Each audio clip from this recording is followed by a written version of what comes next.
Shabbat Shalom. What's our parsha? Yitro. Okay, this Shabbat is Parsha Yitro, and in it we are given the commandments, a guide and a mandate to live ethically, honorably, morally, with freedom of choice. As slaves, we did not have many options. We did not have choices.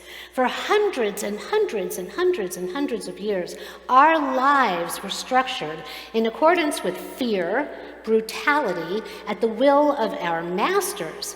We had no real opportunity to advance our character as individuals or as a community. We had no opportunity to do the hashbon hanefesh, the accounting of our souls, and to elevate our souls. Ramifications appeared based on the performance of our tasks or the lack of. There was never a spiritual component to our behavior, our mindfulness, and our choices. There was no accountability to a higher, more divine authority other than the whip or Pharaoh. So what does it actually mean to be commanded? And ultimately, by whom? And this is what I want you to think about. It is very hard, and I don't want people mad at me, here in this room or online. We are commanded by God to do certain things, but many people feel commanded by their own gods and their own leaders. We are commanded by Adonai and receive outlined specific directives, not once, but twice in the Torah. Actually, 3 times we hear the commandments. We hear it in Parsha Yitro, which is now in the book of Exodus. We hear it in Va'echran, which is in Deuteronomy, and on Shavuot, when we have the festival of the giving of the commandments at Sinai, both oral and written. 3 times. What do I say about the number 3? That's how we create order out of the chaos. And the commandments, not 10, but all 613, were divined and commanded to create order. If you're in the bumper cars and you have no rules, what are you going to do? Boom, boom, boom, boom, smash into everybody. There must be rules. They have to be followed. There must be order. So what does it mean to be commanded? Again, I ask you, and ultimately by who? We have this parsha with these commandments that we are given, and when it comes up in the book of Exodus or in the book of Deuteronomy, the versions are actually almost identical, but there is a difference. The version in Deuteronomy is a little bit longer. Why is it longer? Because Moses is at the end of the journey, everyone's getting ready to move into the promised land, or not, because the generation that couldn't get out of their slave mentality doesn't get in. But the whole book is all a reiteration of everything that has passed, because we are a people that are supposed to remember, but also forgive. This is a difficult thing. One of the most significant differences that we have is in the 4th commandment, which is 2. Exodus says, remember the Sabbath, and Deuteronomy says, keep the Sabbath. So the rabbis say that both are accurate. God actually spoke the command to keep Shabbat by desisting from forbidden work. And remember Shabbat, remember it, by declaring its holiness and its sanctity. Simultaneously, something incomprehensible at the time to the human mind. There was no true rest at that time. There was only work and subservience, with hundreds of years of oppression beat into us and beat into our souls and dampening our spirit. We lived a certain way without freedom to think for ourselves and to make choices that would affect our morality and inevitably our life's outcomes. There wasn't a different outcome for hundreds of years. You were slaves, that was it. You did Pharaoh's bidding. The challenge that we face now as a nation, as a people, is that we are fighting against cousins, make no mistake, who feel commanded by another, whom they feel guided by as their prophet and their leaders. Both sides are fighting for the same land and holy rights that each side feels justified and commanded to procure. It's like in any relationship or a marriage. Both parties, have you ever experienced, feel they're right. In this instance, both parties feel divinely justified to pursue to the death at all costs what is rightfully, they believe, outlined as theirs. Everyone's behaviors and choices are colored by the belief that they are pursuing prophecy and eliminating an enemy which threatens not only their existence, but their inherent right. The bottom line, if you really look at the whole scope of everything, one would hope is that justice, truth, Emet, and an alliance to that which is considered humane would be what would prevail. Everyone can have a different opinion about what should be theirs, but what is just? What is humane? How do we get there? What is that allegiance to something higher that could guide us toward a solution? Where can compromise be found when both sides are rooted in the belief that they are actually right? Innocent people are being trapped, vilified, held hostage, killed in the pursuit of this seemingly, for each side's intense passion, something that is just and ordained by something higher that they're following. So what do? The key might actually be to look at the commandments as a whole.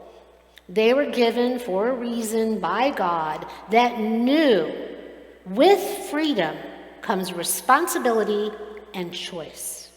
Nowhere in our Judaic commandments is there a charge to treat anyone other than with just fairness, a sense of morality, honor, love, and kindness.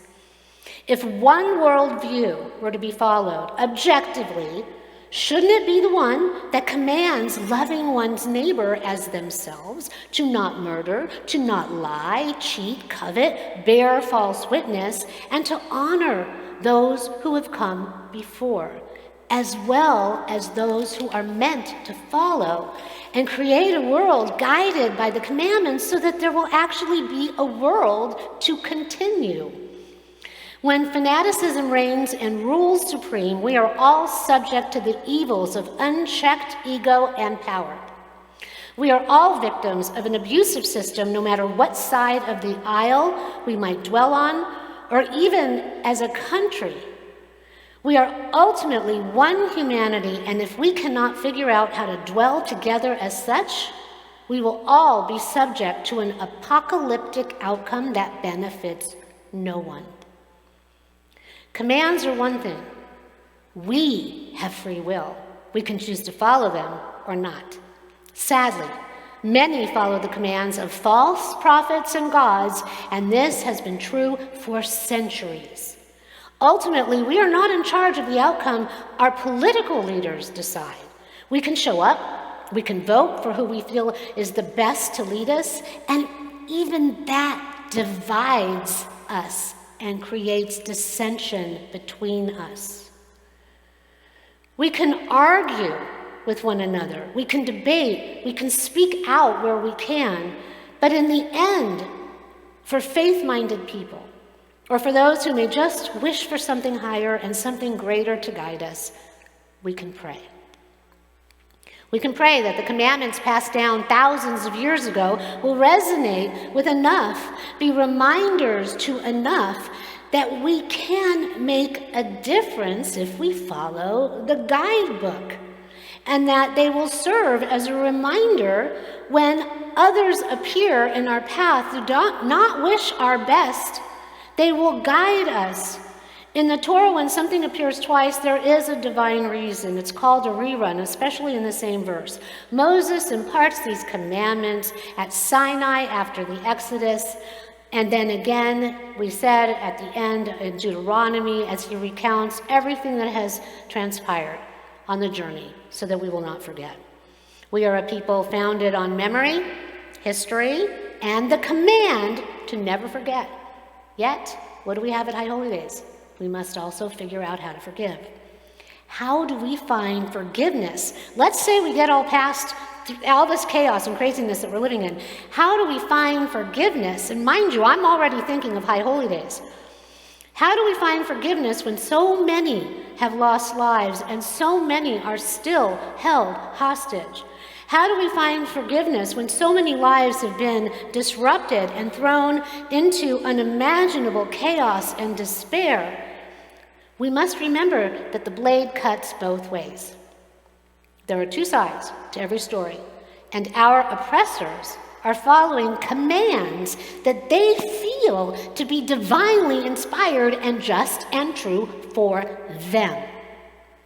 So how do we go forward when the path has been polluted for centuries by rivalry and hate? The path to peaceful resolution may actually lie in the original 10 Commandments from Mount Sinai and the entire 613 as a whole. We can start with ourselves, our corner of the world, our commitment to what the commands are and how we uphold them. You know, character is what you do when no one's looking. Do you lie? Have you been the truth? Are you living in the gray? What do we do? Little tiny moments when you can check yourself and say, okay, what am I doing? So we can start with ourselves, and we can then do our best civically and Judaically, but ultimately humanely. Showing up where we can, giving where we can, being good, being honest, being true as often as we can. This is energy that we put out into the universe that manifests greater goodness and kindness and truth. And praying with all of our might that justice and redemption will prevail in accordance with Adonai as our one true God commands. The 10 Commandments were communicated by God to the people at Mount Sinai 50 days after the Exodus from Egypt. God carved those 10 Commandments into 2 tablets of stone. They gave those to Moses. What happened? He comes down the mountain. We're all lost our faith. We're praying to a golden, molten idol. He gets upset. He smashes those tablets, goes back up to God, gets a second set of tablets because, 2, it's so important, which were then placed in the Ark of the Covenant.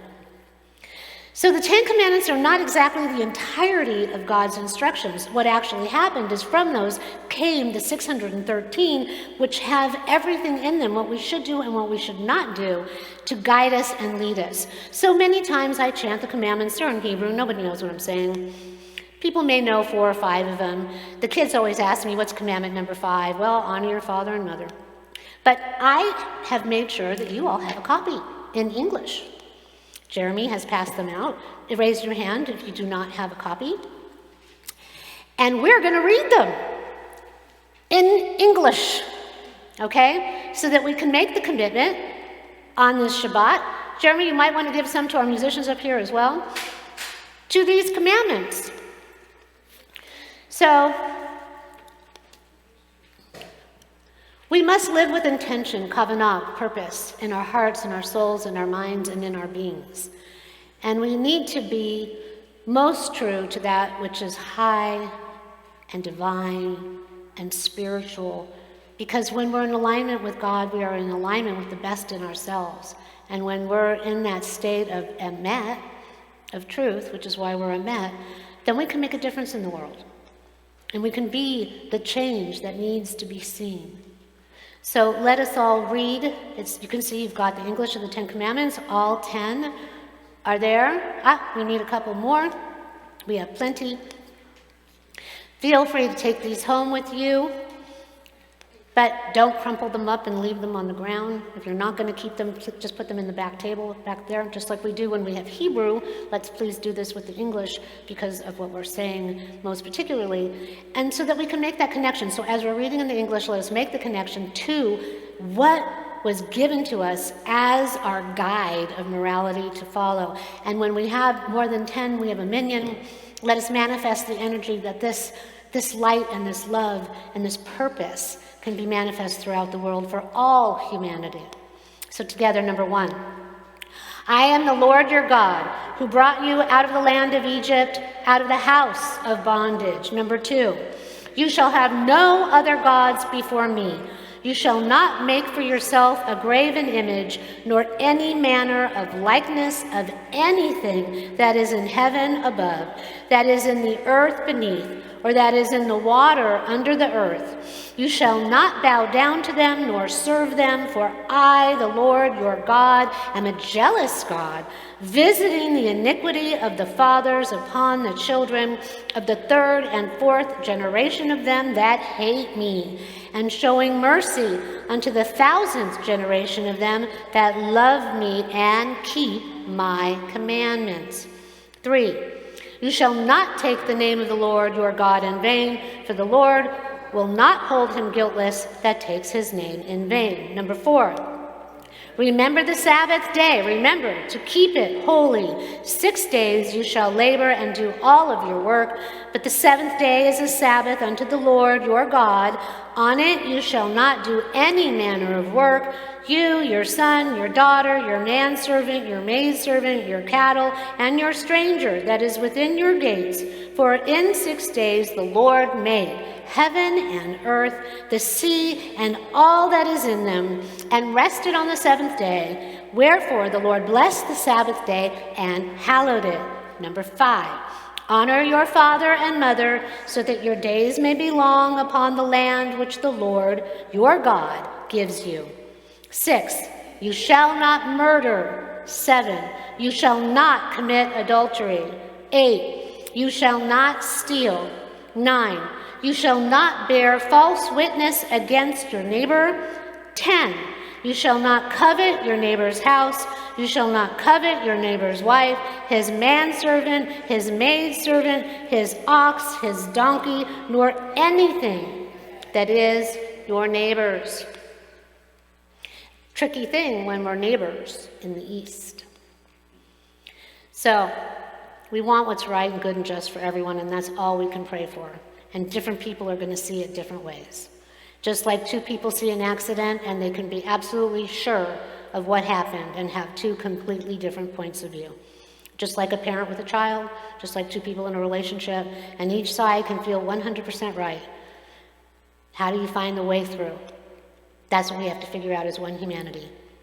There are 613 total commandments commanding us to do something or not do something. It is up to us to choose to follow or not. The outcome of our lives and society, our humanity, will rely on the choices that we make and our adherence to that which is holy, that which is commanded, and that which is good. Let us all strive to stand in the aisle that commands humanity, commands morality, and commands justice for all.